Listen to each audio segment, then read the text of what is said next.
Salut à tous, bienvenue dans cette toute première émission de X-Playtime, une émission dont le principe consiste à tester en quelque sorte un jeu Xperia Play pendant une dizaine de minutes, en jouant en direct sous vos yeux. Alors là, pour cette première émission, j'ai choisi un jeu tout à fait exceptionnel qui est Dead Space, qui vient tout juste de sortir aujourd'hui, jeudi 18 août 2011. C'est un jeu Electronic Arts qui a la particularité d'être absolument exceptionnel dans sa réalisation. On le voit à l'écran, on croirait presque un jeu PS3 ou en tout cas un jeu PS Vita. La finesse des graphismes, l'ambition des décors, des textures, etc. c'est vraiment incroyable. Ce qui est très sympa aussi pour ceux qui connaissent le jeu sur PS3 ou Xbox 360, c'est qu'on retrouve à peu près toutes les possibilités de ces versions. C'est-à-dire on voit j'ai deux armes. La tronçonneuse dans le bras gauche et le fameux trancheur au bras droit. Un truc sympa, c'est que l'accéléromètre du téléphone permet de orienter le trancheur horizontal ou, je vais le refaire, vertical. Ça c'est pas mal, très intuitif. Et puis on a aussi même le pouvoir de télékinésie de porter des caisses, par exemple là-bas. Si je vise, que j'appuie sur rond, je m'en empare et je peux me balader avec et la projeter où j'ai envie par pure puissance de la pensée. Alors, en appuyant sur rond en l'occurrence, voilà. Donc voilà, un gameplay parfaitement optimisé pour l'Xperia Play et qui permet de bien se débrouiller dans le jeu, notamment lors des combats auxquels on va peut-être assister. Là j'ai passé le début, parce que je suis assez avancé, là disons j'ai joué une petite heure. J'ai passé le début parce que c'était surtout un jeu de... comment on appelle ça, un tuto quoi, où on apprend à utiliser les armes, etc. Donc là, une fois qu'on a toutes les armes et qu'on sait s'en servir, on entre vraiment dans le jeu. Et là, je vous avoue que je découvre là, ce qui se passe à présent en même temps que vous. Chercher des points de force permet d'améliorer, ça on le savait déjà, tapoter.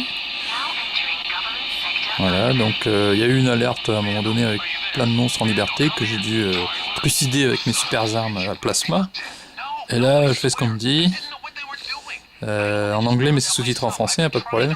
Et alors un truc aussi, je disais tout à l'heure qu'on retrouvait les fonctions des versions HD, PS3 et compagnie. Peut-être un dans le coin. On voit les effets d'ombre et de lumière, c'est impressionnant, vraiment, pour une version Xperia Play, c'est hallucinant. Donc je disais qu'on retrouve aussi un des éléments très importants du gameplay PS3 & Co, c'est avec la flèche vers le bas, on a l'objectif et surtout une ligne qui nous montre par où on doit aller, ce qui est vraiment très sympa quand on sait plus trop quoi faire, au lieu de tourner en rond comme dans certains autres Survival Horror. Et ben là, on n'a qu'à suivre la ligne, ça aide bien je dois dire.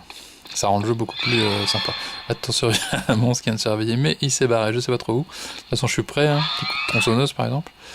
Mais on va quand même faire gaffe parce qu'on meurt vite dans le jeu, c'est quand même un survival horror, c'est pas trop un FPS ou quoi, donc on n'est pas un surhomme qui tue tout le monde. On est plutôt un technicien qui se retrouve contraint de combattre. Avec ces outils qui, ça tombe bien, ils sont très utiles et très efficaces contre les monstres, parce que pour ceux qui connaissent pas trop Dead Space, on tue pas les monstres à coups de munitions dans la tronche, etc. On les coupe en morceaux, d'où les armes trancheurs et tronçonneuses, qui sont à la base des outils, mais qui dans le jeu deviennent donc des armes. Alors là j'essaie d'avancer pour... c'est quoi ma mission, on peut le savoir en appuyant, ouvrez l'administration. Voilà, j'allais faire un tour à l'administration. En général c'est des gens assez énervants. Donc si j'ai des armes en main, ça peut me permettre de les réveiller un peu.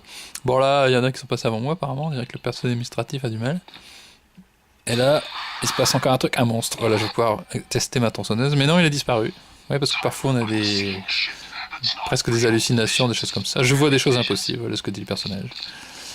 Je vois des gens qui sont morts aussi. La preuve, il y en a plein par terre. Donc je dois toujours ouvrir l'administration, mais j'ai eu comme une petite hallucination, donc je retente. Voilà, c'est fait. Maintenant, je dois récupérer les découpeurs. C'est vrai que ça peut servir d'un découpeur dans l'ambiance vaisseau infesté de nécromorphes. Enfin, d'ailleurs, il m'a chopé, mais j'ai ma tronçonneuse. Alors, combat rapproché tronçonneuse, combat à distance, le trancheur. Le mieux, c'est de couper les jambes en tournant horizontal, si on y arrive. Et parce qu'une fois qu'on a coupé les jambes, le monstre est par terre et on peut plus facilement le finir. Voilà. Un petit coup de tronçonneuse pour conclure. Un coup de pompe encore mieux, ouais. C'est l'avantage du monstre par terre. Et là, je récupère de l'énergie. Ça devrait en fait me mettre de la santé. Si j'allais dessus. Voilà. Non, c'est de l'énergie pour mon arme, puisque ma santé, si vous connaissez un peu Dead Space, c'est la ligne qui est... Ça y est, elle remonte là. Elle était jaune, elle devient bleu clair dans mon dos. Et elle est un peu basse, mais si je me fais pas attaquer pendant quelques temps, comme justement dans la FPS... Elle remonte tranquillement, mais pas vite, donc en plein combat il vaut mieux pas compter là-dessus, il vaut mieux compter sur ses armes. Voilà, donc maintenant je vais aller chercher après Bah je sais plus trop ce que je vais faire, donc j'appuie sur la fameuse touche ici, là vers le bas, hop, et je retrouve mon objectif, récupérer le découpeur. Oui justement, je viens d'avoir besoin du trancheur, un découpeur en plus ça pourrait le faire. Donc je suis la petite, mon GPS personnel qui m'indique la ligne, la route à suivre en ligne bleue là, tranquille. Enfin, tranquille pas tant que ça, parce que vous voyez les monstres ça arrive très vite.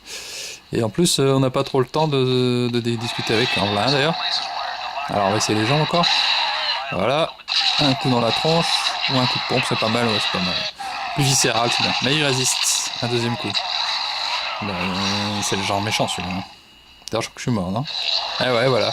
On papote et on meurt, hein, forcément. Bah, comme ça, vous voyez l'effet, quand on est mort, c'est très sanglant, hein, pas de problème. Et Electronic Arts s'embête pas, donc là, bah, je recommence. J'espère pas trop loin. Alors, je crois que j'aurais dû quand même bien trancher. Hein. Là, un autre qui est... Bah, c'est celui de tout à l'heure, tout de suite.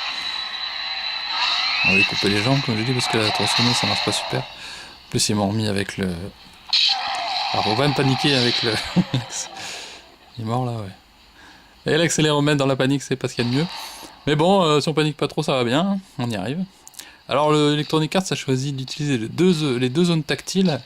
Au lieu d'utiliser les flèches, comme dans les jeux Gameloft et du type Splinter Cell ou Modern Combat, on est obligé d'utiliser, vous voyez avec le bonhomme là, la zone tactile de gauche pour bouger, la zone tactile pour regarder.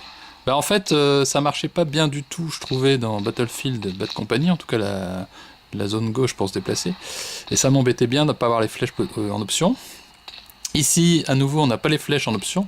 Par contre, ça marche beaucoup mieux que dans Battlefield. Je sais pas si c'est dû au fait que Battlefield est un FPS première personne et ici on est à la troisième. Mais en tout cas, c'est beaucoup mieux. C'est pas un mal d'ailleurs puisque... Voilà, là j'avais glissé, là alors je pouvais le faire avec le doigt, mais ça correspond à la gâchette droite, ici. Et ça donne un coup de pompe pour récupérer des bonus, juste comme ça. Je viens de casser une caisse qui me libère de l'énergie, voilà, pour mes armes. Recharger, ça touche carré, classiquement dans les jeux vidéo. En tout cas sur PS3, PSP et compagnie. Et là, il y a une petite surprise dans l'armoire, ouais. Donc je récupère. Pas hésiter à fouiller, hein, parce qu'on est parfois court de munitions, et quand on est en face d'un nécromorphe, voilà, les beaux effets de panique, d'éclairage, etc. Là, la porte est fermée, ouais, quand il y a une malfonction, on est obligé de combattre, et ensuite le courant revient, et ça remarche, on peut sortir. Donc là, il se passe quoi? Bah, la porte est revenue, pas eu de combat. C'est juste une malfonction passagère. Enfin, faut se méfier. Hein. On est vite attaqué. Donc là, je vais à nouveau utiliser mon GPS, savoir ce que je dois faire. Toujours récupérer le découpeur, ouais, c'est toujours pas fait. Alors, dernière nouvelle, il y avait un monstre méchant qui le protégeait. Hein. Donc, on va s'attendre au pire. On essaie bien. Ah, pas en plein. Alors, une bonne stratégie, bien sûr, c'est de reculer et de se dépêcher aussi. Ouais, je me suis pas vraiment dépêché, donc là, je sors la tronçonneuse pour qu'on me rapproche, mais il vaut mieux couper les jambes. Combat à distance, hop. Voilà. Il a l'air mort, non? Méfiance, hein, parce que tout à l'heure il était pas mort. Un petit coup pour être sûr. C'est pas très prudent de ma part parce que je gaspille mais ça va, il est mort. Énergie plasma, justement, c'est ce dont j'avais besoin pour recharger mon trancheur. Et voilà, j'ai à nouveau 10 coups possibles. Il vaut mieux rester en mode horizontal hein, quand on est prêt à tomber sur des nécromorphes. Je rappelle, on fait un petit coup d'accéléromètre pour le mettre vertical, voilà, ou horizontal. Donc, contre les nécromorphes, couper les jambes, est ce qu'il y a de mieux. J'ai juste batterie. J'ai bientôt plus de batterie, mais c'est pas grave, je fais ok, je continue juste la fin de l'émission, on en est à 8 minutes. Là, on est en pause, je reprends. Pour 8 minutes, donc ça devrait se faire, je voulais faire un peu moins de 10 minutes. Bon, de toute façon, vous avez un peu tout vu, hein, les combats, les armes, les possibilités, puis surtout, si je quitte pas le champ de la caméra, c'est encore mieux. Surtout la qualité visuelle, c'est impressionnant, incroyable, tout ce qu'on voudra. La PS Vita ne sort qu'en 2012, mais si vous voulez avoir un avant-goût, ben, jouez à ça sur Xperia Play. Vous aurez à la fois le confort d'avoir un pad et des touches, etc., même des sticks, hein, puisque sur ce jeu-là, les zones tactiles sont quasiment aussi efficaces que des vrais sticks, et ça fait plaisir. Et puis surtout, au-delà du pad et des touches de direction tactile, vous avez surtout un niveau de réalisation incroyable. Quand on est bien au-dessus de la PSP, il n'y a pas photo, quoi. Voilà, donc c'était une petite présentation...